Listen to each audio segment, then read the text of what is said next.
All right, so I'm out here on vacation away from my home, and there are actually a lot of things that I can do here away from my smart home while I'm on vacation that give me peace of mind, give me added options to control my smart home, and I wanted to break down some of them quickly here for you in this video. So first off, if I open up the Apple Home app, of course, I can see different cameras here and what the status is. So I just pulled up my front yard doorbell and I can see who's been to the door, when they've been to the door, and then I could share any of those individual recordings out to my camera roll if I want to. Then of course with my thermostat, of course I have that in Apple Home, but I can adjust that. I have it set a little bit higher than normal just to save on the AC costs, keep my cats comfortable, but I don't need it to be as cool as I like to have it when we're there. Another thing with HomePods, it's really nice. If I go into the HomePod settings, you'll see an option in the HomePod settings for sound recognition, and it can listen for smoke and carbon monoxide alarm. If something were to catch on fire and set off my non-smart smoke alarms, all the HomePods and HomePod minis in the house would hear that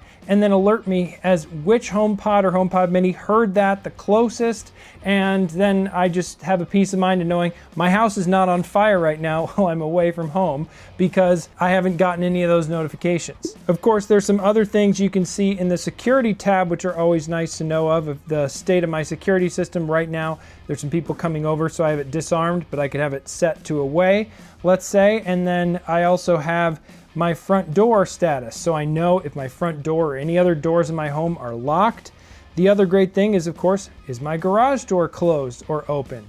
These are all great things to be able to quickly check on, and I even have a camera specifically for my garage that I can quickly check on here. There are no cars in my garage. It's currently empty right now, but it's nice just to be able to see that, and of course, that has HomeKit Secure Video as well.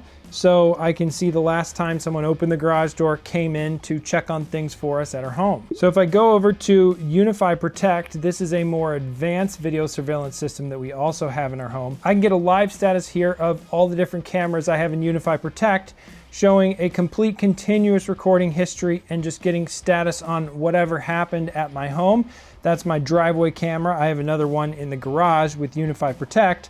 And if I go in here to my entryway camera, which does not record audio, it just records video, but I can see over the night when the lights turned off, but then also when the lights are on. So I have an automatic setting of when no one's at home in Apple Home, at different times of night, depending on the days of the week, it'll turn on and off different lights just to make it look like someone's home, less like the house is just sitting there dark and empty. And I also get notifications about if someone's at the front door or rings my doorbell. I could even talk to them from here. Of course, dialing in your camera notifications for any given smart system of cameras is a whole other topic for probably multiple other videos on this channel and other channels. But HomeKit Secure Video gives you some simple options there with just packages and people and other alerts you might want to have. The other cool thing about Apple Home's HomeKit Secure Video alerts is that they also use your iCloud photo library for facial recognition. So if someone's at the door who's also a face recognized in your iCloud photo library, that will automatically come into the notification as well to tell you that someone's at the front door that you know. And that could make all the difference with the notification being a big concern or not. And I also just have a whole lot of peace of mind knowing that my leak sensors are going to tell me if there's any leaks in, let's say, my sub pump or under my sinks or any of the critical pipes in my home. And I have an automatic water shutoff valve. So with certain ones of those leak detectors, if they detect water, the water supply to the home will shut off completely, which could really prevent a much bigger problem until someone can get over there and take a look at it. Also, another thing to keep in mind is if you have doors where you want to know if someone's been going into that particular room, but it's not really like security system level security, you can go ahead and add a door sensor, a contact sensor to that door in Apple Home, and then get alerts on when that contact sensor your door opens or closes, and even just specify when no one in your Apple Home is home. So then when you're all away from home on vacation, you can know, is that door to that one place in your home being opened?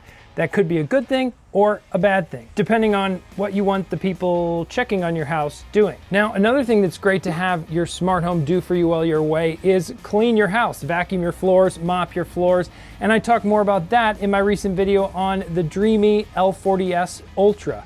And you can check out that video right here on the screen. Thanks again so much for watching, and I hope to see you in the next video. But in the meantime, I'm gonna get back to vacation. See ya.